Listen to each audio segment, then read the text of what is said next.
बिस्मिल्लाहिर्रहमानिर्रहीम। मुकालमा टीवी के नए प्रोग्राम के साथ आपकी खिदमत में हाजिर है। पाकिस्तान की इकॉनमी को अगर मैं एक लफ्ज़ में उसका मसला बयान करूं तो वो मसला ये है कि हम टैक्स जमा करने में नाकाम हुए हैं। उसी की वजह से हमारा पावर सेक्टर का भी इशू है, और अगर आप एक्सपोर्टेबल सरप्लस की बात भी करें तो मैन्युफैक्चरिंग सेक्टर का जो प्रॉब्लम है, अगर बुनियाद में जाएं तो वो फिर टैक्स का मसला ही आता है।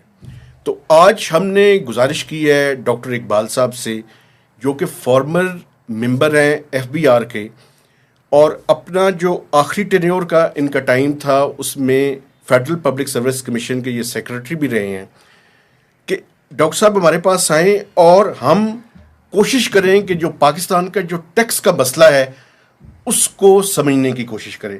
डॉक्टर साहब, थैंक यू वेरी मच, आपने मुझे टाइम दिया। डॉक्टर साहब, आपका सारी उम्र ये टैक्स के मामलात को देखने में गुजर गई। ये हम टैक्स टू जीडीपी रेशो कभी थोड़ी सी आगे बढ़ती है, फिर नीचे आ जाती है। कम से कम 25 साल मुझे भी हो गए हैं, ये 8 से 10% के दरमियान ही खड़ी रही है। प्रॉब्लम क्या है? प्रॉब्लम, आपने एक बहुत बड़ा जनरल किस्म का सवाल कर दिया है, पर मैं कोशिश करता हूँ। पहले तो हमें ये रियलाइज़ करने की ज़रूरत है कि कॉन्ट्रेरी टू जो पब्लिक परसेप्शन है, हर गवर्नमेंट यही चाहती है कि हमारा टैक्स बढ़े, टैक्स टू जीडीपी रेशो भी बढ़े। क्योंकि अगर आप समझने की कोशिश करें तो गवर्नमेंट का तो इंटरेस्ट यही होता है, इलेक्टेड गवर्नमेंट है, उन्होंने अपने इलेक्टोरेट को खुश करने के लिए जितना वो इंफ्रास्ट्रक्चर पे खर्च करेंगे, हेल्थ पे, एजुकेशन पे करेंगे, उनकी क्रेडिबिलिटी और पॉपुलैरिटी बढ़ेगी। बिल्कुल ठीक। तो पहला कॉन्सेप्ट तो ये हम कर लें कि जी कि हर गवर्नमेंट चाहती है कि टैक्स टू जीडीपी रेशो बढ़े, जो एक मैयर है टैक्स के सिस्टम का। एब्सोल्यूट जो अमाउंट है वो शायद इतना मैटर नहीं करता कि एब्सोल्यूट कलेक्शन कितनी है, टैक्स टू जीडीपी रेशो से पता चलता है कि सिस्टम कितना रोबस्ट है या नहीं। होता क्या है कि जब गवर्नमेंट आती है तो, और जो कि हम अगर ये तय कर लें कि उसकी इंटेंशन यही होती है कि टैक्स के सिस्टम को बेहतर किया जाए, तो कुछ हर गवर्नमेंट को कुछ टैक्स एक्सपर्ट्स मिल जाते हैं, ठीक है जी, कुछ कमीशन बन जाते हैं, कुछ और किस्म के प्रपोजल्स देने आ जाते हैं, जो कि असल इशू को एड्रेस करने की बजाय कुछ और चीज़ों के पीछे गवर्नमेंट की सारी एनर्जीज लगा देते हैं। मसलन आपने अभी रिसेंटली मैंने भी अखबार में पढ़ा कि जी अब इतना हमने तय किया, कितने हमने नए टैक्स पेयर्स 7 लाख या कितने जून तक करने हैं जी। अब अगर अभी 5 लाख 5 मिलियन है तो 7 मिलियन करने हैं। 7 मिलियन करने हैं। 5 मिलियन फाइलर्स हैं या फाइलर्स नंबर है? अच्छा, अब अगर इस पे थोड़ा सा हम कभी कॉस्ट बेनिफिट एनालिसिस करें कि ये जो हम 5 मिलियन तक लेके आए हैं, 15 लाख थे 8 साल पहले, उन जो हमने 4 मिलियन नए टैक्स पेयर शामिल किए हैं, उनसे हमें कितना एडिशनल रेवेन्यू मिला? सर, उनमें ज़्यादातर तो नील फाइलर्स बहुत। यही मैं आपसे अर्ज करने की कोशिश कर रहा हूँ कि ये एक जो देखें, जैसे आप आजकल मीडिया में नैरेटिव का लफ्ज़ बहुत इस्तेमाल होता है, बयानिया है कि फलां पार्टी ने ये गलत बयानिया बना लिया लेकिन जो पॉपुलर हो गया। इसी तरह इकॉनमी में भी बिलअमूम और टैक्सेशन में भी बिलखसूस कुछ बयानिए बना लिए गए हैं, और बयानिया वो चीज़ होता है जिसका जो ज़रूरी नहीं कि हम मुकम्मल झूठा हो। डॉक्टर साहब, एक बात मुझे बताएं जी, आप क्या समझते हैं कि पाकिस्तान में अब ये जो टैक्स टू जीडीपी की रेशो की बात कर रहे हैं, इसमें थोड़ा सा अगर हम क्लैरिटी ले आएँ। देखें, टैक्स टू जीडीपी रेशियो 8 से 10% है। जी।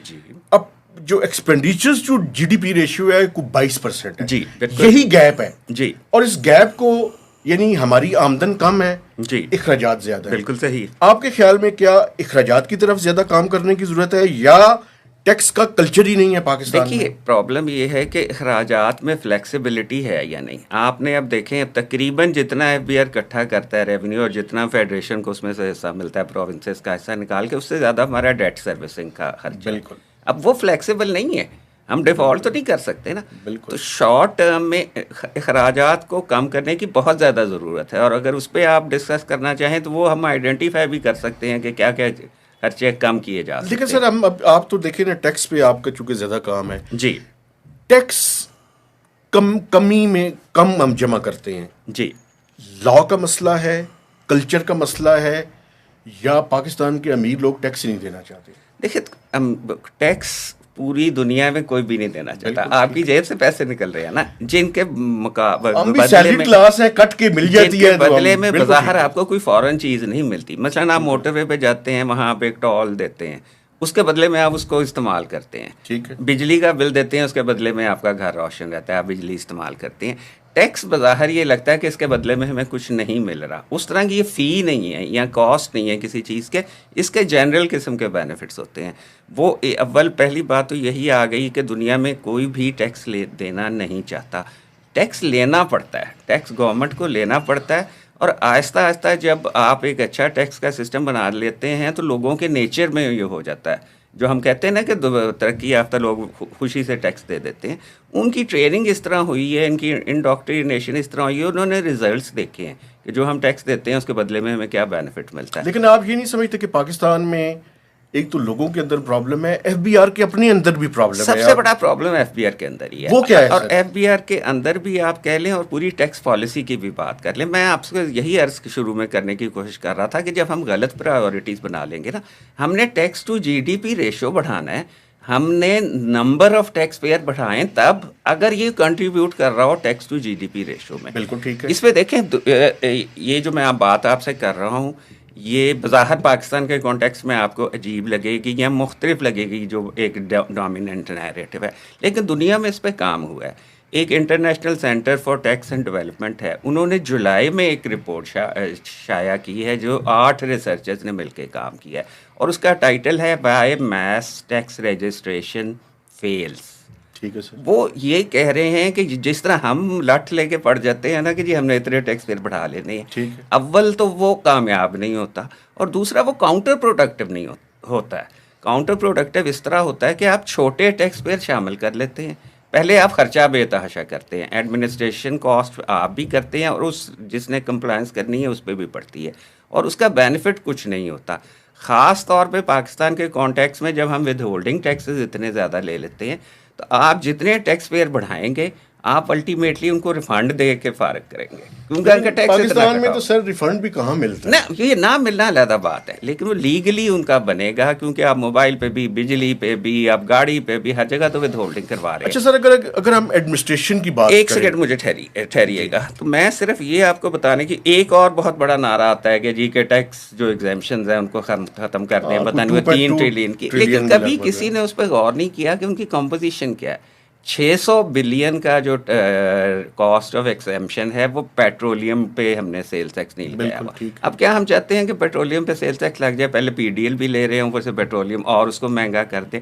200-300 बिलियन की एग्जेम्पशन वो हैं जो आटा, दालों और इस किस्म के एडेबल चीज़ों पे हैं, क्या वो हम खत्म करना चाहिए? ये वैसे वर्ल्ड बैंक ने अभी रिकमेंड किया है कि वो खत्म कर दें। वो खत्म कर दे तो आप फिर अपने अवाम पे ये बोझ डालना चाहते हैं तो आप ज़रूर डालें, लेकिन आप चीज़ों के बारे में जब भी आप कोई सोल्यूशन पेश करें तो वो एक एजुकेटेड सोल्यूशन होनी चाहिए। ठीक है ना जी। अब ये जो है हम टैक्स ब्रॉडनिंग की बात कर रहे हैं, 1994-95 में मुझे याद है कि मैं गया था फेस्को के ऑफिस उनसे लिस्ट लेने के, जी जितने इंडस्ट्रियल और कमर्शियल कंज्यूमर्स हैं वो दे दें। Faisalabad electric supply. हाँ जी, फेस्को। उस वक्त मैं गुजरा, सरगोदा मेरी पोस्टिंग थी, सरगोदा भी फेस्को में आता था, मैं ख़ास तौर पे फैसलाबाद गया था और वहाँ से उनसे इतना बड़ा फलंदा लेके आया था।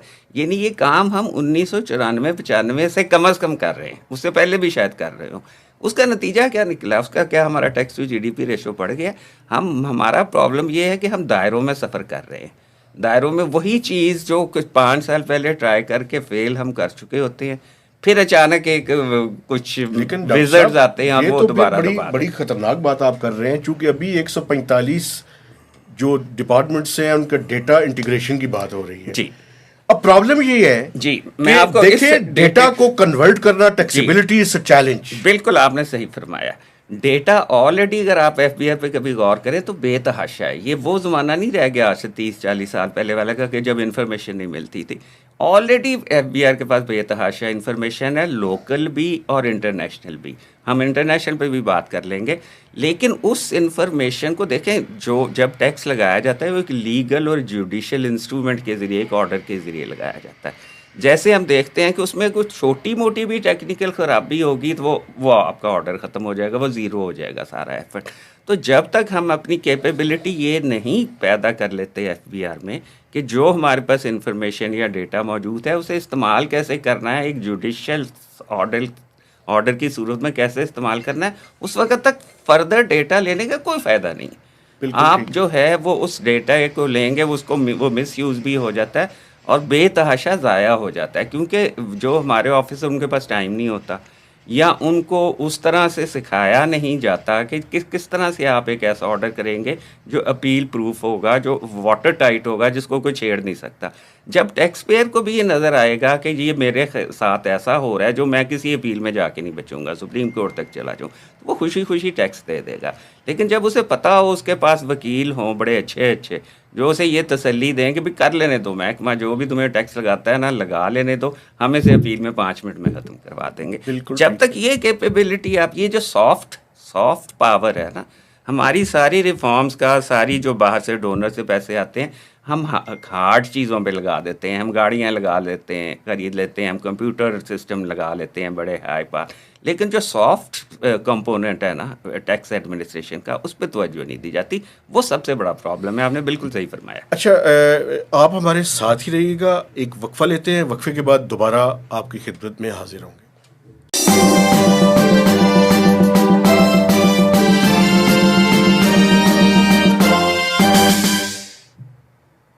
जी, वक्फे के बाद दोबारा आपकी खिदमत में हाजिर है। डॉक्टर साहब, अगर हम देखें एक तरतीब के साथ अगर इस गुफ्तगू को करें, आपके ख्याल में एडमिनिस्ट्रेशन कितनी इम्पॉर्टेंट है एफबीआर की? और अभी इस कॉन्टेक्स्ट में कि जब आईएमएफ की टीम अभी आई हुई है जी, और वो कह रहे हैं कि आप पॉलिसी को और ऑपरेशन को सेपरेट करें, और जो पॉलिसी है वो होनी चाहिए मिनिस्ट्री ऑफ फाइनेंस के अंदर। तो आप तो पॉलिसी के मेंबर भी रहे हैं, तो आपके ख्याल में इसका क्या हल है? इसका थोड़ा सा तफसीली जवाब अगर मुझे दे लेने दें। पॉलिसी बनाने का दुनिया में डेवलप्ड मुल्कों में इसी तरह है कि मिनिस्ट्री ऑफ फाइनेंस के पास ही पॉलिसी होती है, लेकिन प्रॉब्लम ये है कि क्या मिनिस्ट्री ऑफ फाइनेंस के पास ये कैपेबिलिटी है कि वो टैक्स पॉलिसी बना सके? टैक्सेशन के दो ही हिस्से होते हैं, जैसे आपने पॉइंट आउट किया, एक टैक्स एडमिनिस्ट्रेशन और टैक्स पॉलिसी।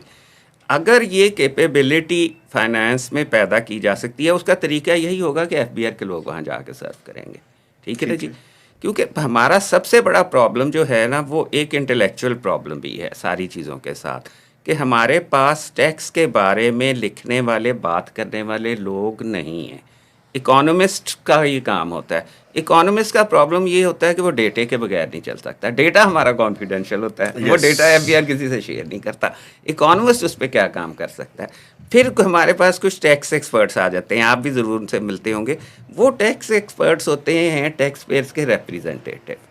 ठीक है, उनमें एक इंसानी नफ्सियात है कि जब मैं ऑनेस्टली, मैं भी आजकल टैक्स कंसल्टेंसी का काम करता हूँ, मैं चाहता हूँ कि एफबीआर का टैक्स रेवेन्यू बढ़े, मुल्क को ज़रूरत है, लेकिन मेरे में एक नेचुरल बायस आ जाएगा। मैं कहूँगा कि जी मेरे जिस सेक्टर को मैं रिप्रेजेंट करता हूँ उसे रहने दे, बाकियों से पूरा। अच्छा, वैसे डॉक्टर साहब जी, ये जो चार्टर्ड अकाउंटेंट्स जो है, या वो कभी एफबीआर को बताने आ जाते हैं, कभी कभी चेयरमैन भी बन जाते हैं, जी, आप समझते हैं कि ये कॉन्फ्लिक्ट ऑफ इंटरेस्ट रहेंगे? मैं मेरी बात वो पूरी हो जाने रही। तो मैं समझता हूँ कि अगर टैक्स पॉलिसी या एडमिनिस्ट्रेशन के पास के लिए किसी के पास नॉलेज और एक्सपीरियंस मौजूद है तो एफबीआर के अलावा किसी के पास नहीं है। एफबीआर उसको डिलीजेंटली इस्तेमाल करता है या नहीं करता है, ये अलग बात है, लेकिन ट्रू जो एक्सपर्ट्स हैं वो एफबीआर से ही आपको मिल सकते हैं। जैसे हमने इकोनॉमिस्ट को रूल कर दिया, एक्सपर्ट्स को उनके इंटरेस्ट की वजह से। मैं ये नहीं कह रहा कि उसमें कोई बदनीयती होगी, लेकिन एक इंसानी नफ्सियात का ये हिस्सा है, क्योंकि वो इस तरह होगा। तो अगर हम एफबीआर के अंदर ही इस कैपेसिटी को बिल्ड करें कि जी वो टैक्स पॉलिसी भी बना सकें, एडमिनिस्ट्रेशन के लिए जो रिफॉर्म्स या चेंजेस ज़रूरी हैं, तो वही बेहतर एक तरीका है। ठीक है ना जी? अच्छा, हम बात वही कर रहे थे कि जब टैक्स एफबीआर के लोगों ने ही फाइनेंस में जाके टैक्स पॉलिसी बनानी है तो उसका फ़ायदा क्या होगा? उनकी रिपोर्टिंग लाइन बदल जाएगी कि वो चेयरमैन एफबीआर या सेक्रेटरी रेवेन्यू की बजाय फाइनेंस सेक्रेटरी को रिपोर्ट कर रहे होंगे, लेकिन उनका माइंडसेट वही रहेगा, वो उसी तरह ही काम करेंगे, क्योंकि हमें बाहर से नहीं वो कैपेसिटी मिल सकती, वो जो रिक्वायर्ड एक्सपर्टीज़ है वो बाहर से नहीं मिलेगी। तो लेकिन इसलिए मेरे लेकिन हिसाब से डॉक्टर ये साहब, भी एक एक मेरे जहन में एक कॉस्मेटिक सवाल है ना, देखिए आप कॉस्मेटिक मेजर हो सकता है। देखिए ना, अगर आपने खुद ही पॉलिसी बनानी है और खुद ही इम्प्लीमेंट करनी है, जी जी, तो वो थोड़ा सा प्रॉब्लमेटिक नहीं हो जाता? प्रॉब्लमेटिक हो सेपरेट करें जाता तो है, ज़्यादा बेहतर है। बिल्कुल प्रॉब्लमेटिक हो जाता है, लेकिन उसके लिए आप सेफ गार्ड्स बिल्डिंग कर सकते हैं ना। हर सिस्टम में आप सेफ गार्ड बिल्डिंग कर सकते हैं, आप अकाउंटेबिलिटी का निज़ाम ऐसा ला सकते हैं, क्योंकि अगर हम इसे कर देंगे ना तो फिर शायद हम ज़ीरो से शुरू कर रहे होंगे। हम जो जो रेजरवायर है नॉलेज का, उसे ज़ाया करके एक नया रेजरवायर क्रिएट करना चाहेंगे तो वो शॉर्ट टर्म में कम से कम बहुत ज़्यादा प्रॉब्लम होगा, और पाकिस्तान शॉर्ट टर्म में भी रेवेन्यू का शॉर्टफॉल बहुत ज़्यादा बर्दाश्त है। नहीं कर सकता। अच्छा, ये जो मैं कन्फ्लिक्ट ऑफ इंटरेस्ट की बात कर रहा जी था जी, चार्टर्ड अकाउंटेंट्स के हवाले से, इसके बारे में आपका क्या ख्याल है? वो तो मैंने आपसे अर्ज़ की ना कि वो एक नेचुरल है कि देखिए ना, अगर हम आपको रिप्रेजेंट कर रहा हूँ, मैं आपका टैक्स कंसल्टेंट हूँ, और मुझे किसी ऐसी जगह पे बिठा दिया जाता है जहाँ तुमने टैक्स पॉलिसी बनानी है या कुछ तुमने रिफॉर्म प्रपोज करनी है, मेरा नेचुरल एक इंक्लिनेशन होगा, मैं बदनीयत नहीं हूँ भी हूँगा, मैं ठीक आदमी भी हूँगा, लेकिन मेरा एक नेचुरल इंक्लिनेशन होगा आपके फेवर में। ठीक आपके है। फेवर में मेरी कोशिश होगी कि आपके कैमरामैन साहब से ज़्यादा टैक्स ले लिया जाए, आपसे ना लिया जाए। अच्छा डॉक्टर साहब, एक और बात, पाकिस्तान के जो टैक्स कलेक्शन में जो लॉज हैं, जी जी, उनको भी सिंप्लीफाई करने की और ज़्यादा ज़रूरत नहीं है और डायरेक्ट करने की ज़रूरत है। मसलन एग्रीकल्चर इनकम हमने सूबों को दे दी है, जी जी, और जो रेमिटेंसेस बाहर से आ रही हैं उसके बारे में हम यानी रिटर्न में शो तो करेंगे, जी जी, लेकिन उसके ऊपर टैक्स कोई नहीं लेते। तो कुछ चीज़ें लॉस के अंदर भी नहीं है जो कि टैक्स चोरी में मुआविन साबित होती हैं। एग्रीकल्चर इनकम पे भी थोड़ा सा, ये भी एक वो जो बयानी वाली बात मैं कर रहा था, अच्छा वो आपने जिक्र कर दिया। एग्रीकल्चरल इनकम का जितना पोटेंशियल बताया जाता है उतना हरगिज़ नहीं है। कितना है वैसे? मैं आपको बता देता हूँ। हम जब बात करते हैं ना कि जी 22% या 20% से ऊपर, तकरीबन ग्रोथ से 22.9 है, हर साल थोड़ा थोड़ा बदलता रहता है, वो जीडीपी का हिस्सा है। लेकिन कभी उस 22.9 या 22% पे गौर करें, उसमें क्या क्या चीज़ें शामिल हैं।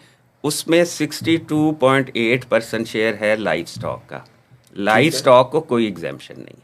ठीक है। ठीक है जी, 14% ये आपका जी जो है ना उस 22 में से निकल जाता है।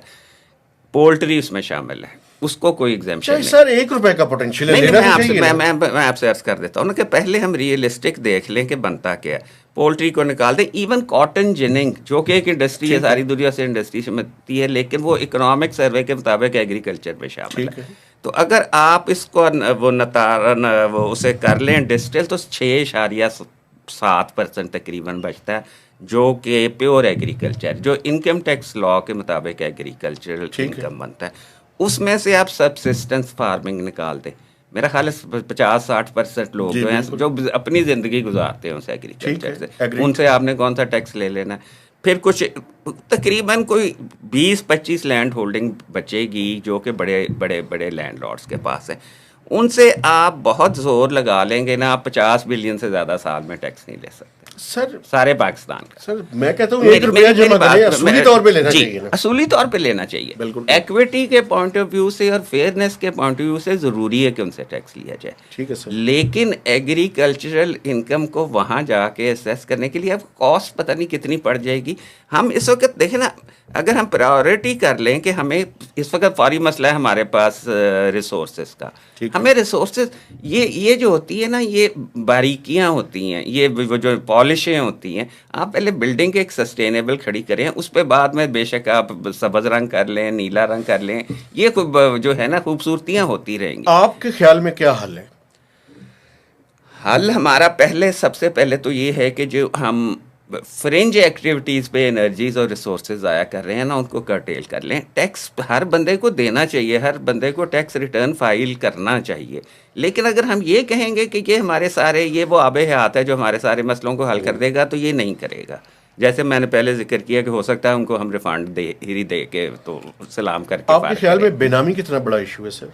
बेनामी के लिए तो देखे ना, एक अब लॉ बना दिया गया, बेनामी लॉ बना दिया गया है, वो भी काफ़ी हद तक, वो जो हम एडमिनिस्ट्रेशन की बात कर रहे थे ना, देखे ना, सबसे बड़ा मसला ये है कि लोग टैक्स नेट में तब आएंगे जब ये परसेप्शन ख़त्म होगी कि जो टैक्स पेयर है, मुझे रोज़ तकरीबन ऐसे बंदे मिलते हैं जो कहते हैं कि हम तो फंस गए हैं सिस्टम में आके, वो बंदे बड़े खुश हैं, बड़े एंजॉय कर रहे हैं, के जो है जो एंजॉय कर रहे हैं, जो रिटर्न नहीं देते, जो एंजॉय कर रहे हैं, जो सिस्टम में नहीं है। ये परसेप्शन ख़त्म करने की ज़रूरत है। जब तक लोगों को ये कॉन्फिडेंस नहीं होगा कि टैक्स FBR हमें फेयरली ट्रीट करेगा, हम ये नहीं कहते कि किसी का टैक्स बनता है उसे छोड़ दें, लेकिन फेयरली उसे ट्रीट करें। अभी आपने मैंने चंद दिन पहले ये खबर पढ़ी है कि जी इस्लामाबाद हाई कोर्ट ने फैसला किया है कि आइस्को के अकाउंट से 2 अरब रुपए निकाल लिए थे, अभी ने वो इलीगली निकाले गए थे, वो वापस करें। अब मुझे ये बताएं कि ये जहाँ ये परसेप्शन हो कि जी FBR हाई हैंडेड से नेस से लोगों को फैसले करता है और उनको पता नहीं चलता है एक दिन उनके अकाउंट से पैसे निकले होते हैं, तो ये तो कौन आएगा सिस्टम में? कौन आएगा सिस्टम में? आप पहले सिस्टम को फेयर बनाएं। लोगों का एक राइट हो, टैक्स पेयर्स का एक बिल ऑफ राइट असूलन होना चाहिए, लेकिन चले ना करें, आप उसे इन राइटिंग में ना बनाएं, लेकिन प्रैक्टिस में तो उसको इम्प्लीमेंट करें ना। अगर कहीं हाई हैंडेडनेस की शिकायत आती है तो उन लोगों पे उससे पूछा तो सही ना करो। अच्छा सर, रिटेलर्स जी, आपने भी काफ़ी दफ़ा कोशिश की, स्कीमें भी लेकर आए, अभी तक तो वो नहीं आए, तो हमारी ज़िंदगी में रिटेलर्स आ जाएंगे टैक्स रेट के अंदर से? पहले इसमें भी थोड़ी सी बात, इसको भी नैरेटिव को ज़रा एग्जामिन करने की ज़रूरत है। सबसे पहले तो हम ये समझ लें कि 2 तरह के हमने टैक्स लेने हैं ना रिटेलर से, सेल्स टैक्स और इनकम टैक्स। सेल्स टैक्स के लिए एक चीज़ ईजाद हुई है, उसे कहते हैं 3rd schedule to the sales tax act 1990। उसमें वो आइटम्स की लिस्ट है, 30 से ज़्यादा आइटम्स है, और वो ज़्यादातर डेली यूजेज के जो फास्ट मूविंग कंज्यूमर गुड्स हैं वो उसमें शामिल होते हैं, जिन पे टैक्स हम मैन्युफैक्चरर से ही ले लेते हैं रिटेल प्राइस पे। आप अगर मेरी तरह से सिगरेट पीते हो तो आप सिगरेट के पैकेट पे देखिएगा, उस पर रिटेल प्राइस लिखी होती है। मैन्युफैक्चरर ने टैक्स उसी रिटेल प्राइस पे दे दिया होता है, साबुन पे भी दे दिया होता है। तो अगर हम रिटेलर्स को ले आते हैं नेट में सेल्स टैक्स के, तो उनसे मिलेगा क्या? पहले ये बात तय करने वाली बात है। ठीक है जी। दूसरा जो इनकम का मसला है, इनकम टैक्स हम उनसे तभी ले सकेंगे कि अगर सारी ट्रांजैक्शन डॉक्यूमेंट होंगी, ठीक है ना जी। अदरवाइज आप अपनी नुक्कर की दुकान से जाके वो कितना दिन की सेल करता है आपको नहीं पता चल सकता, किसी महकमे के बंदे को नहीं पता चल सकता। प्रॉब्लम ये है कि हम पुरानी चीज़ें भूल जाते हैं। आप लोगों को कम से कम FBR को पुरानी चीज़ें याद कराते रहना चाहिए। उनसे पूछिए कि आपने एक point of sale system introduce कराया था रिटेलर, उसके रिजल्ट्स क्या है? वो तो पहले वो करते थे, उसके लिए लोगों को दुकानों को, मैं यही कह रहा हूँ ना कि फिट्स अब हो सकता है 5 साल बाद एक नई गवर्नमेंट आए, एक नया चेयरमैन आए, वो फिर कहे कि नहीं पॉइंट ऑफ सेल सिस्टम के बारे में रिवाइव करना है, असल मसले का हल वो है। तो मैं यही इसी चीज़ को मैंने दायरों में सफ़र किया था ना। आप एक चीज़ को पूरी तरह पहले करें, आपने एक इनिशिएटिव शुरू किया पॉइंट ऑफ सेल का, किया, उसे लॉजिकल एंड पे पहुँचा दें, फिर उसे छोड़ दें। ट्रैक एंड ट्रेस आपने शुरू किया है, उसका क्या रिजल्ट्स हैं? कुछ भी नहीं। ठीक है ना जी। वो कितनी फैन फेयर से चीज़ें शुरू होती हैं। इसी तरह ये जो आज 7 लाख टैक्स पेयर जून तक हमने लाने हैं ना, मेरी आपसे रिक्वेस्ट है कि आप जुलाई को ज़रूर पूछिएगा FBR से कि जी इन 7 लाख अव्वल तो आए कितने हैं और उनसे कितना टैक्स एडिशनल। वो प्रॉब्लम ये है ना सर कि अगर आप पिछले सालों को देखें जी, तो 4 लाख थे पिछले साल जी, और तकरीबन 1.6 मिलियन जो है वो निल। हाँ जी, हाँ जी। तो ये कैसे, मैं यही अर्ज कर रहा हूँ, चलेगा कैसे सर? ये कंपनी कैसे चलेगी? इसलिए इसकी वजह मैं आपको बताता हूँ। इसकी वजह ये है कि मैंने नौकरी स्टार्ट की एक ऐसे शहर से जहाँ कहा जाता था, बिजनेस कम्युनिटी वहाँ की एक मशहूर बिजनेस कम्युनिटी थी, कि उन्होंने जो बच्चे अभी पैदा नहीं होने उनके नाम पे भी वो रिटर्न दे रहे होते हैं। प्रॉब्लम सिर्फ ये है कि जिसकी भी की बात कर ये आप छोड़ देंगे क्योंकि शिकायत की मैं बात कर रहा हूँ, तो वो मैं आपसे ये अर्ज कर रहा था कि जिन लोगों को टैक्स नेट में होना चाहिए वो हैं, उनमें से 99% लोग टैक्स नेट में हैं। प्रॉब्लम क्या है कि वो टैक्स जितना उनको देना चाहिए उसका कुछ 100वां हिस्सा भी नहीं देते। इसका मतलब असल इशू हमारा जो है, यानी फाइलर हैं लेकिन हाँ जी, पूरा टैक्स नहीं देना चाहिए, वो नहीं देना चाहते। आप इस कंपेन में खोखे वाले को, पान वाले को, ये जो पंक्चर लगाता है इसको शामिल कर लेंगे, उनसे आपका टैक्स टू GDP रेशियो कैसे पड़ेगा? आप ये काबिल हो जाएंगे बताने के लिए। वो जैसे मैंने आपको बताया ना कि वो जो एक पेपर छपा है, इसके अलावा एक मेलिंडा गेट्स फाउंडेशन ने भी एक पेपर छापा हुआ है जिसका नाम है टैक्स ऑब्सेशंस।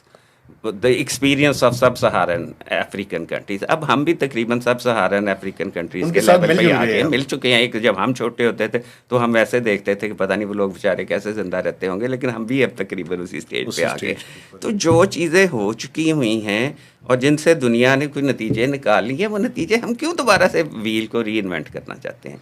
तो असल चीज़ों पे फोकस करें। जो अंडर रिपोर्टिंग ऑफ इनकम और टर्नओवर है ना, टर्नओवर सेल्स टैक्स के लिए और इनकम टैक्स के लिए, उनको चेक करना ज़रूरी है। डॉक्टर साहब, बड़ी ज़बरदस्त आपने जो है वो बात की है। इसको जारी रखेंगे, एक वक्फा लेते हैं, वक्फे के बाद दोबारा।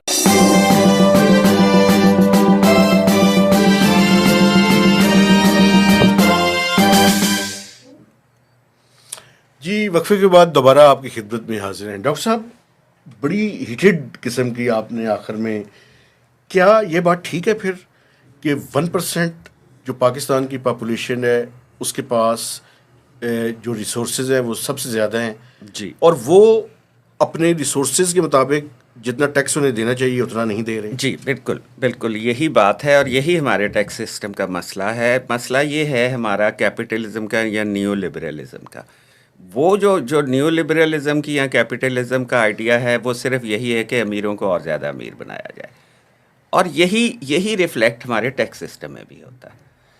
असल जो टैक्स एवेजन आप कहें या उसे अवॉइडेंस कहें, क्योंकि वो टैक्स अवॉइडेंस की स्कीम्स बनाने के लिए उनके पास ये अवेलेबल होती है असिस्टेंस। वो इस तरह से अपनी चीज़ें प्लान करते हैं कि वो उतना टैक्स नहीं देते जितना उन्हें देना चाहिए, वो उतना टैक्स देते हैं जितना वो देना चाहते हैं, और ये पूरा सिस्टम उसको सपोर्ट करता है। अच्छा डॉक्टर साहब, आपके ज़माने में मुझे याद है कि एक OECD के साथ इंफॉर्मेशन एक्सचेंज के बारे में भी बात जी हुई थी, और उस ज़माने में कहा जाता था जी कि 200 बिलियन डॉलर्स जो है वो पाकिस्तान के बाहर पड़े हुए हैं। जी जी क्या प्रॉब्लम है? 200 बिलियन डॉलर तो ओवरस्टेटेड थी। इस पे भी मीडिया में, इस पे कभी आप बेशक पूरा प्रोग्राम करना चाहे जी तो वो भी प्लीज। किया जा सकता है। वो 200 बिलियन डॉलर नहीं है, लेकिन सब्सटैंशियल अमाउंट्स हैं। कितनी है वैसे? सब्सटैंशियल अमाउंट्स हैं। वो जो मेरे पास वो एस्टिमेट ही कोई मैं गैस ही कर सकता हूँ, इसलिए उसको हम छोड़ देते हैं। प्रॉब्लम ये है कि वो किया गया OECD के साथ, वो सारा बड़ी मेहनत से वो सारा सिस्टम साइन किया गया, और उससे इन्फॉर्मेशन आनी भी शुरू हो गई। अब ये तो आप पे है कि आप निकालें FBR से ये इन्फॉर्मेशन लें कि जी आपको कितने कितने अमाउंट की इन्फॉर्मेशन आई थी, उनमें से कितने केसेस को आप कंक्लूड कर सकें और उनसे क्या रिकवरी कर सकें। वैसे मैं पाकिस्तान आपको में तो ये एक ही बात हुई, वो जो सुप्रीम कोर्ट के अभी चीफ जस्टिस हैं, जी जी उनका एक केस बना दिया गया था, हाँ बाकी जी, तो हमें कोई पता नहीं चला। वो केस तो ऐसे फ्रिवलस था, ख़त्म हो गया, जो फॉर्चुनेटली कि वो अपने एक लॉजिकल एंड पे पहुंच गया और वो ख़त्म हो गया। तो लेकिन उसके अलावा बहुत सारी इन्फॉर्मेशन ऐसी मौजूद है मेरे अंदाजे के मुताबिक। मैं जब FBR में ही था तो वो पहली जो केस थी उस इन्फॉर्मेशन की आनी शुरू हो गई थी, और वो उसके बाद तो बेतहाशा और भी आ गई होगी। ये 5 साल पुरानी मैं बात कर रहा जी हूँ। सर। तो उस इन्फॉर्मेशन को क्या हम इस्तेमाल, वो बात फिर वही आ जाती है कि जी हमारी जो जो जिन लोगों ने असेसमेंट्स करनी है उनकी कैपेसिटी का। मैंने कुछ ऑर्डर्स देखे हैं उस इन्फॉर्मेशन के बेसिस पे, जिनको 1 मिनट नहीं लगता उठा के बाहर फेंकने में। उनमें इतनी गलतियाँ मौजूद हैं कि वो जो पूरा कानून एक कहता है, एक प्रोसीजर फॉलो करना है आपने, कुछ आपने टेस्ट, आपकी भी कोई जिम्मेदारी है, कोई बर्डन ऑफ एविडेंस आप पे है। जब आप वो पूरा नहीं करते, आप टैक्स कागज़ों में तो लगा देते हैं कि जी मैंने 10 करोड़ टैक्स लगा दिया या 10 अरब टैक्स लगा दिया, लेकिन उसका बनेगा क्या? जब वो किसी इंडिपेंडेंट फोरम के पास जाएगा तो उसमें से एक आना भी ना शायद बचे। तो ये चीज़ अच्छा है। वैसे डॉक्टर साहब, बुनियाद पे फिर आ जाते हैं। जी आपने कैपेसिटी की बात की, जी आप सिविल सर्विस रिफॉर्म्स, जी जी क्या हमें बुनियादी तौर पे ये जो इंडक्शन का तरीका है इसके अंदर तब्दीली लाने की ज़रूरत है, या FBR की कैपेसिटी बिल्डिंग फिर कैसी की जाए? वरना मेरे हिसाब से इंडक्शन के तरीके में तब्दीली लाने की ज़रूरत नहीं है।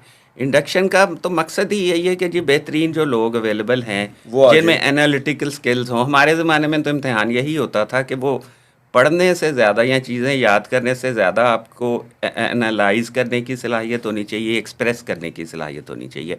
अब भी तकरीबन वही सिस्टम फॉलो हो रहा होगा। मैं खैर क्योंकि FPSC में भी रहा हूँ, आप चंद महीने आपने जिक्र किया था, तो सिस्टम वही है। आप बाद में उस स्टाफ के साथ करते क्या है? देखे ना, आपने एक ग्रेजुएट या पोस्ट ग्रेजुएट बंदा रख लिया, ठीक है। अब उसको मसला, हम सिर्फ अपने टैक्स की बात करते हैं, उसको टैक्स का नहीं पता, उसको नहीं पता टैक्स का कानून क्या है, ये तो रिक्वायरमेंट नहीं थी ना उसके करने की। तो उसके बाद आपने से ट्रेन करना है, आपने से ग्रूम करना है, आपने उसको हर वक्त उसका हाथ पकड़ के शुरू के उसके 8-10 साल उसे चलाना है कि जो वो गलती कर रहा है आइंदा ना करे। क्या हमारी टैक्स मशीनरी की तादाद कम है, या हमारी ट्रेनिंग और जो सिस्टम है उसके अंदर कोई फ्लॉ जो है? हमारी टैक्स मशीनरी से एक्सपेक्टेशन है कि जी वो टैक्स पेयर्स का नंबर भी बढ़ा है, उस हिसाब से डेफिनेटली तादाद कम है। क्योंकि जैसे मैंने आपको कहा कि अगर आप 6 महीने के लिए आपने 7 लाख या 15 लाख या जितने भी नए टैक्स पेयर ढूंढने हैं, तो उसका मतलब ये होगा कि सारी मशीनरी को उस काम पे लगा देंगे। और जिसका हमने पहले, यानी कि मैंने आपके सामने सबमिट किया कि उसका रिजल्ट वो नहीं होगा जो हम चाहते हैं इन टर्म्स ऑफ रेवेन्यू, तो फिर हमें वो मशीनरी भी तो चाहिए साथ साथ जो काम कर रही हो कि जो रेवेन्यू भी ला रही हो। ठीक है ना जी, जैसे मैंने आपको कहा था कि ये एक फ्रेंच एक्टिविटी होनी चाहिए। ठीक है जी, फेयरनेस के लिए, एक्विटी के लिए हर बंदा जो टैक्सेबल इनकम कमा रहा है उसको रिटर्न देना चाहिए, लेकिन उससे हमें रेवेन्यू क्या मिलेगा? मसलन अब मुझे याद पड़ता है कि 1 साल की मैंने फिगर पढ़ी थी कि 3 लाख नया टैक्स पेयर उस साल हमने रिटर्न फाइल किया, तो टैक्स उनसे आया था 1 अरब। 3 लाख से 1 अरब रुपया लेने के लिए अगर आप पूरे एफबीआर के जितने भी लोग हैं उनको उस काम पे लगा देंगे, तो वो कॉस्ट बेनिफिट एनालिसिस के मुताबिक सही चॉइस नहीं है। बिल्कुल ठीक तो है। हमें वहाँ लोगों की ज़रूरत है जहाँ से आप अगर जिन आप 1% की बात कर रहे हैं ना, उन 1% में से एक केस भी आप अगर उठा लें और उसको प्रॉपरली उसको एनालिसिस करने की और उसको एंड तक पहुँचाने की सलाहियत हो, तो शायद 10 अरब उस एक केस में से आ जाए। बिल्कुल ठीक है, लेकिन डॉक्टर साहब ये जो OECD का मैकेनिज्म था, जी, एक्सचेंज ऑफ इंफॉर्मेशन, इसके अंदर कितना बड़ा पोटेंशियल है? उसके अंदर बहुत पोटेंशियल था। जो मैंने चंद साल पहले किसी कहीं पढ़ा था कि जी, ये चंद साल पहले की बात कर रहा हूँ, किसी अखबार में पढ़ा था, शायद शहबाज राना की स्टोरी थी कि 10 अरब से ज़्यादा डॉलर्स की इन्फॉर्मेशन आई है। तो शायद ये पहली किस्त की बात कर रहे हो या जिसकी भी बात कर रहे थे। तो अब तक तो वो 30-40 अरब डॉलर की इन्फॉर्मेशन होनी चाहिए एफबीआर के पास। ठीक है, और और उसको अगर अगर उसको आप देखें कन्वर्ट इनटू टैक्सेबिलिटी, तो हमें कोई नजर नहीं आ बिल्कुल रही। बिल्कुल। अब देखिए ना, अब आपने ओईसीडी की बात कर दी, तो इससे पहले कि आप मेरे से पूछें कि फिर रास्ता क्या है, अगर हम इन फ्रिंज एक्टिविटीज़ को छोड़ दें तो हम क्या करें? काम ही असल में इस वक्त दुनिया में हो रहा है, ओईसीडी उसको स्पीयर हेड कर रहा है। ये तो आपने एक मल्टीलैटरल कन्वेंशन की बात की ना, जिसके मुताबिक फाइनेंशियल अकाउंट्स की इंफॉर्मेशन आनी थी। अब पूरे पाकिस्तान में आपको कहीं डिबेट में किसी अखबार में ये नहीं मिलता कि ओईसीडी का जो लेटेस्ट इनिशिएटिव है वो पिलर 1 और 2 का है। पिलर 1 ये कहता है उसका कि तो हमने साइन ही नहीं किया। मैं यही आपसे अर्ज करने लगा ना, पिलर 1 ये कहता है कि क्योंकि डिजिटल इकोनॉमी है, बहुत बड़ी बड़ी कंपनियां यूएसए में बैठी यहाँ से पैसे कमा रही हैं और टैक्स कोई नहीं दे रही, टैक्स यूएसए में दे रहे हैं। ओईसीडी ने इस मसले को रियलाइज़ किया और पिलर 1 ये कहता है कि ऐसी कंपनियां अपनी इनकम का एक हिस्सा टैक्स के लिए ऑफर करेंगी उन ज्यूरिस्डिक्शंस को जिनको वो मार्केट ज्यूरिस्डिक्शन कहते हैं, जैसे पाकिस्तान है, या ठीक उनकी है। फिजिकल प्रेजेंस कोई नहीं है लेकिन पाकिस्तान से वो पैसे कमा रहे हैं, तो पाकिस्तान को भी टैक्स का एक हिस्सा देंगे। दूसरा जो पिलर 2 है वो कहता है कि ये ग्लोबल मिनिमम टैक्स होगा 15%। अब एफबीआर से ये पूछा जाए कि उसका क्या स्टांस है इन पिलर 139 मुल्क इसको ज्वाइन कर चुके हैं। हमने नहीं किया। हमने नहीं किया, क्यों नहीं किया?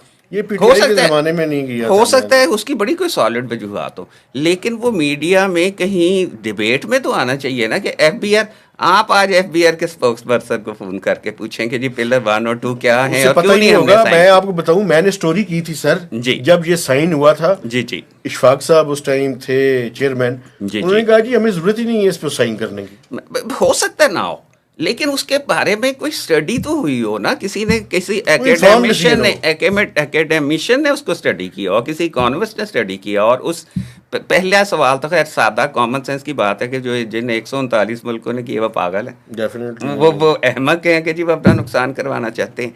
और उससे अब अगली बात हो गई है, उन्होंने एक मल्टीलैटरल कन्वेंशन इस चीज़ पे भी बना ली है पिलर 1 के बारे में कि जी। और मैंने एक उनकी, क्योंकि वो पुरानी आदतें तो जाती नहीं, मैंने एक इम्पैक्ट एनालिसिस रिपोर्ट इशू की है ओईसीडी ने शायद पिछले महीने। उसके मुताबिक $200 बिलियन की इनकम जो है वो हमारे जैसे मुल्कों को डिस्ट्रीब्यूट होगी टैक्स लगाने के लिए। उसमें पाकिस्तान का 5 बिलियन होता है, 10 बिलियन, 1 बिलियन होता है, मुझे नहीं पता। लेकिन पाकिस्तान इतनी बड़ी मार्केट है, हमारी कंजम्पशन तो है ना, डेफिनेटली सर। वो इस रेशो पे होनी है डिस्ट्रीब्यूट के, कहाँ से कितना रेवेन्यू उनको आ रहा है। ठीक है, ठीक है ना जी। तो अगर उसकी मेंबर ही नहीं है तो फिर कैसे होगा? तो अगर मैं यही अर्ज कर रहा हूँ ना आपसे कि वो $200 बिलियन में से हमारा कुछ हिस्सा पड़ा हुआ है, हम उसे नहीं लेना चाहते, तो फिर बताएं हम आप या मैं क्या कर सकते हैं? बिल्कुल ठीक है। ठीक है ना जी। तो ये चीज़ें हैं। इसी तरह एक और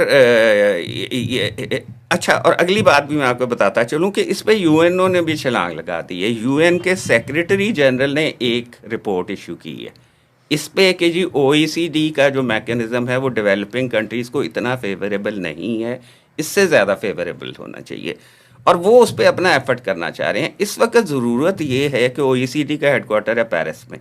पेरिस में जो हमारी एम्बेसी है वहाँ एक एफबीआर का बंदा होना चाहिए कि वो बैठ के ओईसीडी में हिस्सा ले, और अगर वो हमारे फेवरेबल नहीं है तो वहाँ एक लॉबी बना के उसे अपने फेवरेबल और ज़्यादा करने की कोशिश करे। इसी तरह यूएनओ में जो आपका मिशन है उसमें एक एफबीआर का बंदा होना चाहिए परमानेंटली। ये जो हम पैसे लेते हैं एडीबी से या वर्ल्ड बैंक से टैक्स रिफॉर्म्स के लिए, गाड़ियाँ खरीदने के लिए इस्तेमाल कर देंगे, उनसे ये काम कर रहे हैं। गवर्नमेंट अगर नहीं ये खर्चा कर सकती तो ये काम करें, क्योंकि वो एक बहुत बड़ा पोटेंशियल एवेन्यू है। उसमें से हम अपना जितना हिस्सा ले सकें और उसको जितना मैक्सिमाइज कर सकें कर लेना चाहिए। देखें, इतने अगर 5-10 बिलियन डॉलर का हम एक इनकम हमें मिल जाए जिस पे हमें टैक्स वो लेके देंगे, उनके हेडक्वार्टर्स हमें टैक्स लेके देंगे, हमें कोई इस पे एडमिनिस्ट्रेटिव एफर्ट नहीं करनी पड़ेगी, हमें फैसले नहीं करने पड़ेंगे, वही फैसले जो डिफेक्टिव होते हैं, और वो हमें पैसे मिल जाएंगे। तो हम वो क्यों छोड़ रहे हैं? हम ये क्यों खोखे वालों के और पान वालों के पीछे पड़े हुए? डॉक्टर साहब, बड़ी इंपॉर्टेंट बात आपने की। एक आखिरी सवाल जी, ये जो टैक्स रिफॉर्म कमीशन बनते हैं जी, उसमें लास्ट टाइम आप भी थे। जी जी। आप नहीं समझते सर ये एक डिबेटिंग क्लब है, बजाय इसके कोई इसका फायदा होता हो? आप अगर कभी उसका रिकॉर्ड निकाल के देखें कि मैंने उसकी कितनी मीटिंग्स अटेंड की है, वो गवर्नमेंट की बड़ी मेहरबानी थी, उन्होंने मुझे इस काबिल समझा उसमें। लेकिन मैं भी इसी किस्म का नतीजा जैसा आपने निकाला है, आपने तो एक स्वीपिंग स्टेटमेंट दे दी, इसी से मिलते जुलते कुछ ख्यालात की वजह से मैंने उसमें पार्टिसिपेट नहीं किया। तो वैसे क्या वजह है कि कोई भी रिफॉर्म कमीशन की कोई भी चीज़ इम्प्लीमेंट नहीं होती? सिर्फ वो आप लास्ट देख लें जी, उसमें भी कुछ भी इम्प्लीमेंट नहीं हुआ। देखिए ना, मैं कोई उनके एफर्ट को या उनकी मेहनत को नहीं वो अंडरमाइन करना चाहता या अंडर एस्टिमेट करना चाहता, लेकिन मैंने आपको वही बताया ना कि मेरे ज़ाती ख्याल के बारे मुताबिक एफबीआर के अलावा कहीं ये कैपेसिटी मौजूद नहीं है कि वो रिफॉर्म का कोई एजेंडा बना। अच्छा सर, आखिर में कोई 2-3 काम ऐसे जो कि करने बड़े ज़रूरी हों। एक तो आपने इंटरनेशनली ये जो ओईसीडी का कहा है, एक तो ये बड़ा इंपॉर्टेंट है। दूसरा आपने कहा है कि जो बड़े लोग हैं उनको टैप करने की ज़रूरत है। इसके अलावा कोई इंपॉर्टेंट 3 चीज़? देखिए, बड़े लोग वही हैं जो मल्टीनेशनल कंपनियां, ये जो पैसे हैं ये मल्टीनेशनल कंपनियों से आने हैं ना, जो मल्टीनेशनल कंपनियां यहाँ चला रहे हैं। और फिर वो जो दूसरा उनका इनिशिएटिव था, इस पे भी हमने काम किया था, आपके इल्म में नहीं होगा कि ये जो ट्रांसफ़र प्राइसिंग होती है, ट्रांसफ़र प्राइसिंग में अब एक और वो जो है एक नॉन गवर्नमेंटल ऑर्गेनाइजेशन है, उसको कहते हैं टैक्स जस्टिस नेटवर्क, TJN। तो उस पे उनकी रिपोर्ट मैंने पढ़ी थी 2019 की, उसमें उन्होंने कहा था कि पाकिस्तान को $10.4 बिलियन का नुकसान होता है ट्रांसफर प्राइसिंग की वजह से एनुअली। अब ये 10.4 बिलियन टैक्स की बात हो रही है, आमदन की बात नहीं हो रही। चलें, वो एग्जैजरेटेड होगा, वो 5 बिलियन होगा, वो 2 बिलियन भी होगा, तो अगर वो हमें एक्स्ट्रा मिल सकता है, उसको डॉलरों को रुपयों में कन्वर्ट करके देखें कितने पैसे बनते हैं। तो ये इस किस्म के जो बड़े बिग टिकट आइटम्स हैं ना, उन पे फोकस करने की ज़रूरत है। अच्छा डॉक्टर साहब, ये ट्रांसफ़र प्राइसिंग का मुझे याद है, एक मैंने एक टीवी चैनल के बारे में एक स्टोरी कर दी थी। जी, मुझे भी कुछ याद है। ड्रामा मतलब है वहाँ पे बनाते हैं और पैसे जो है वहीं पे कर लेते हैं।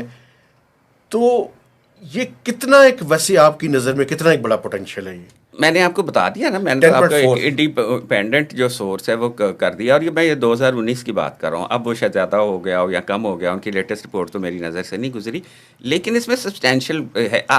लेकिन इसमें भी प्रॉब्लम ये है कि इसमें मेहनत लगती है। इसमें केस दुनिया में भी चंद एक ही बनते हैं, लेकिन जब वो बनते हैं तो एक केस से $10 बिलियन मिल जाता है। ठीक है ना जी, उस पर मेहनत करने की ज़रूरत है। और उसके लिए हमने ये किया था कि हमने जो इंग्लैंड की टैक्स एडमिनिस्ट्रेशन है HMRC, उनके साथ मुआहिदा किया था। हमने एक टैक्स इंस्पेक्टर्स विदाउट बॉर्डर का भी सिस्टम किया था OECD के साथ। उसके मुताबिक हमने लॉ में चेंज किए थे कि ऑडिट एक बंदा नहीं करेगा, एक पैनल करेगा, और उस पैनल में फॉरेन एक्सपर्ट भी हो सकता है। हमारा इरादा ये था कि वो जो एक्सपर्ट्स हैं, टैक्स एक्सपर्ट्स में OECD से मिलेंगे, उनको भी हम उसमें बैठाएंगे और वो करेंगे, और हमारे अफसर उनसे सीखेंगे भी, क्योंकि हमारे यहाँ वो कैपेसिटी नहीं है। मुझे अगर कहेंगे तो मैं भी शायद नहीं कर सकूँगा। तो लेकिन वो कैपेसिटी बिल्ड करने का उसमें इन बिल्ट मैकेनिज्म था, और केस भी बनाने का था, लेकिन वो भी फिजल आउट हो गया। वो भी कुछ भी बेचारे नहीं हुआ मायूस सर, होकर उस चले पे गए। उस पे भी तो कुछ कुछ नहीं हुआ। चीज़ें ऐसी की जा सकती हैं, लेकिन मसला वही है कि जब आप जाले हटा देंगे, आप जब जाले हटा के आप गलत एवेन्यूज़ में अपनी एनर्जी ज़ाया नहीं करेंगे, तो फिर आप फोकस कर सकेंगे। इसका मतलब ये हुआ सर डॉक्टर साहब, अगर सारी क्रक्स मैं अपने कि जिन चीज़ों पे हम समझते हैं जी कि पोटेंशियल बहुत ज़्यादा है, जी, शायद उन पे पोटेंशियल नहीं है, हाँ जी, और जिन चीज़ों को हम डिस्कस नहीं कर रहे वहाँ पे पोटेंशियल जो है वो पड़ा हुआ है। बिल्कुल बिल्कुल। तो देखिए मेरे ना, ख्याल मैंने में आपको दो लेसन्स फिगरें लर्न तो बताई, यही है। दो फिगरें बताई। एक 204 बिलियन की डॉलर्स की फिगर बताई कि जो जो हमें उसमें से हिस्सा मिल सकता है। 10 बिलियन, 10.4 बिलियन डॉलर की फिगर बताई। तो अगर इन पे हम लगाएं एनर्जी, कुछ डेडिकेटेड ऑफिसर्स लगाएं इन चीज़ों पे, तो शायद कोई बेहतर रिजल्ट हमें मिल सके। Thank you very much doctor साहब। वेलकम। और एक वादा आपने करना है सब लोगों के सामने कि आप आइंदा भी कभी कभी, क्योंकि मैं चाहता ये हूँ डॉक्टर साहब कि ये जी जो अनसंग हीरोज़ हैं हमारे, आप जैसे लोग जिन्होंने काम किया हुआ है इन चीज़ों के बारे में, वो आएँ और अपने थॉट्स और अपनी चीज़ें लोगों के साथ शेयर करें, ताकि हम भी अपना नैरेटिव जो है वो ठीक कर सकें। देखिए, मैं वो अनसंग हीरोज़ में तो मैं शामिल होना बिल्कुल पसंद नहीं करूँगा। मैं सिर्फ ये कहूँगा कि कौमें तरक्की करती हैं कन्वेंशनल विज़डम को चैलेंज करके। जब तक हम एक चीज़ को सारी आंखें बंद करके उस पे ईमान लाते रहेंगे, हम तरक्की नहीं कर सकते। हमें जो एक्सेप्टेड गिवन विज़डम है उसे चैलेंज करना चाहिए, और मेरी कोशिश यही थी कि मैंने जो डोमिनेंट नैरेटिव्स हैं उनको चैलेंज कर सकूँ आपके सामने। Sir thank you very much जी। आपसे गुजारिश है कि आपने हमें फीडबैक भी देना है, लाइक्स भी करना है, और मैक्सिमम लोगों तक ये जो हमारी कन्वर्सेशन है इसको शेयर भी करना है। तो इजाज़त दीजिए, खुदा हाफिज़।